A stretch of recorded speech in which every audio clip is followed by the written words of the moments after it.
we have another fan-suggested video. Hello, my name is Alex Does F1 Stuff, and welcome back to my face and yet another random F1 episode, the first random F1 episode after the announcement that I'm reducing the content on my channel. Now, a massive shout out goes to the commenter I've completely forgotten. I will pop it on the screen, who suggested this video. If you have any of your own, there's a thing in the bottom corner of the screen, just leave it in the comments and I will hopefully have a look at your idea and see if I can turn it into a video. But today we are looking at what would F1 look like with just 10 round championships.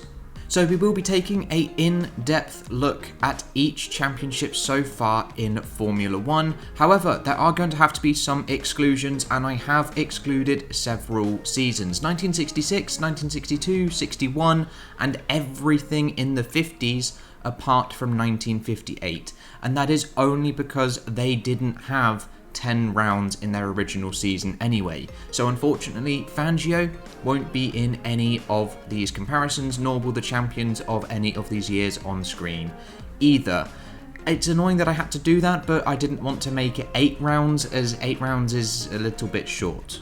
But I can easily accommodate, and if anyone would like that, I can look at making a 8-round championship edition, as I've gone through this work of creating the 10 rounds. And one last thing before we jump on into the data of today's video, I have color-coded every single driver, as there are going to be lots of bars popping up in lots of different years, so each driver has their own unique color. I have tried my best to put it as close to what their car was. You will notice there are some drivers up there that aren't necessarily champions, but that will come into the video a little bit later on.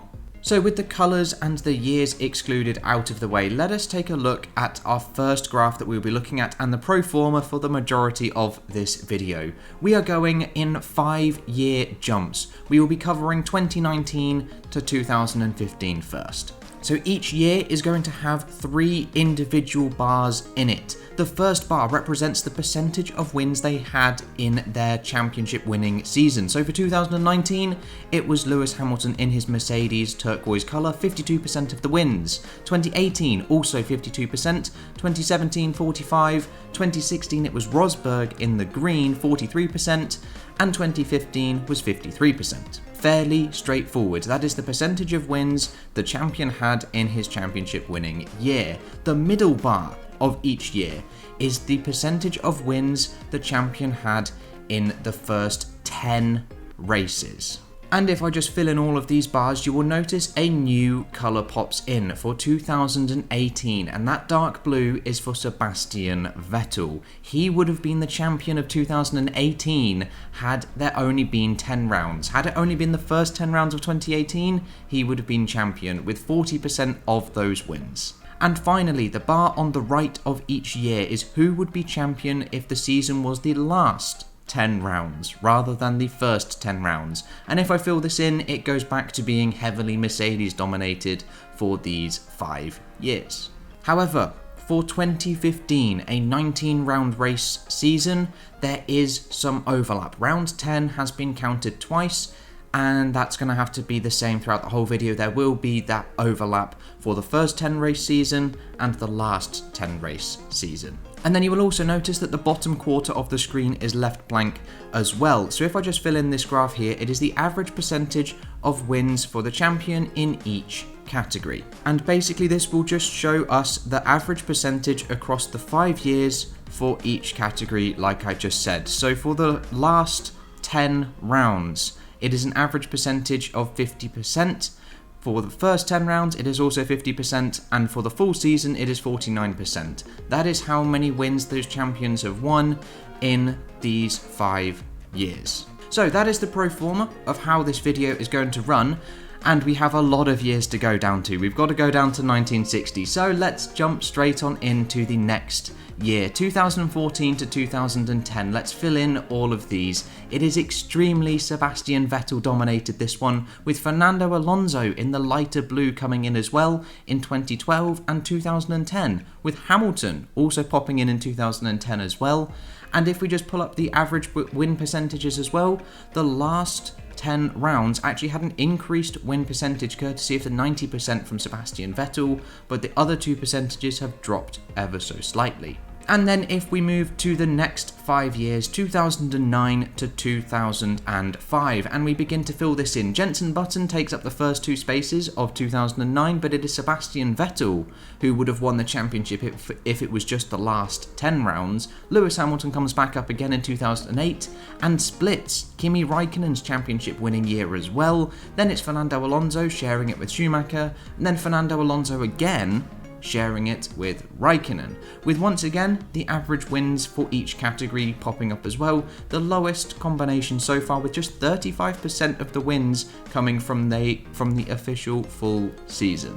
But the next category is extremely Schumacher dominated, 2004 to 2000. This is ridiculous. It is just red everywhere. Apart from 2003, Montoya would have been the champion if it was the last 10 rounds with 20% of the wins, and Häkkinen would have been the 2000 world champion if it was the last 10 rounds with 30% of the victories. Any other combination, it's Schumacher. Schumacher just owned these 5 years absolutely to the bell. And if I just pull up the average wins for each category again, it shows. The higher this percentage is, it just shows that less people were winning. If it is a low percentage, there are more people that are winning. So we're preferably for a decent viewer watching season, we are looking for a nice low percentage. And if we take a look just below the millennium, 1995 to 1999, that should be flipped, that's an accident. But if we fill in the data, Mika Häkkinen wins in 1999 across the whole season, but it is Eddie Irvine who takes the championship if it was the first 10 rounds or the last 10 rounds of the season. Mika Häkkinen dominated in 1998, and then we have Schumacher splitting Villeneuve in 97, Hill absolutely dominant in 96, and Schumacher again in 1995. And pulling up the average wins percentage, it's fairly even. It's what we saw in the 2019 to 2015 sort of range, sort of in the middle. And the next 5 years down from that, 1994 to 1990, if we fill this in, Schumacher pops up once again in 1994, then it is Alain Prost dominant in 1993, Mansell dominant in 1992, then it is Senna a little bit in 1991, but Mansell would have been the champion in the last half, the last 10 races of that season, and then Senna once again in 1990. And looking at the averages of each of these categories, we've got 42% for the last 10 rounds, 62% for the first 10 rounds, and then 46% again, sort of the average over the first couple of seasons that we've had so far.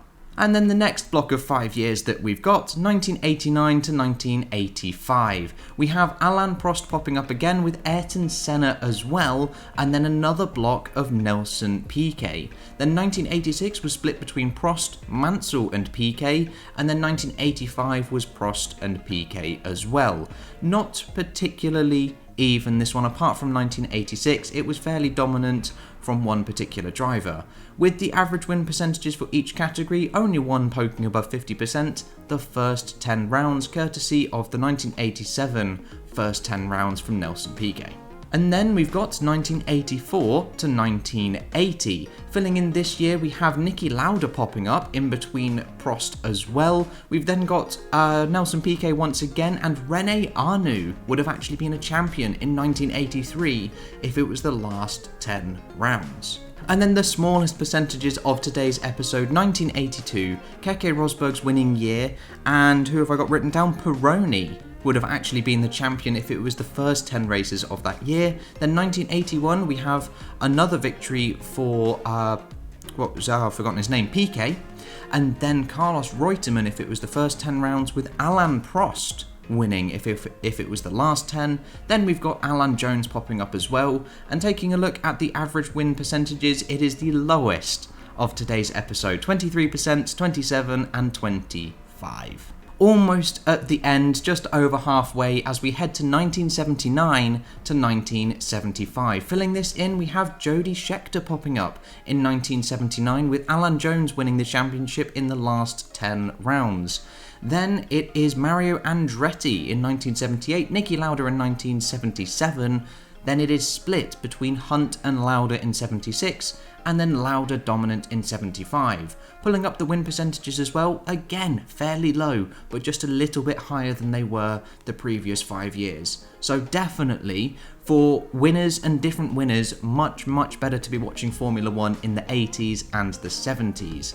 As we head now to 1974 to 1970, we have, who's the lime green? I've forgotten. Fittipaldi. 1974 is the lime green, with Niki Lauda as well popping up with Jody Scheckter too. Then we have Stewart. Stewart dominated some of his years, especially 1971. 1970 we've got Jochen Rindt, and then also Jackie Ickx is that 30% value there. And then just looking at the average percentage across each of these groups, it is slightly higher again, a little bit less than what we saw in, for example, 2019 to 2015, but a little bit more than we've seen in the last 5 years. And then we've got the penultimate graph of the descending years, 1969 to 1964, bar 66, as I've already said at the start, it didn't have 10 rounds. Filling this in, we've got Jackie Stewart once again, Graham Hill popping up in the dark green, with Denny Hulme, 1967, with Jack Brabham as well.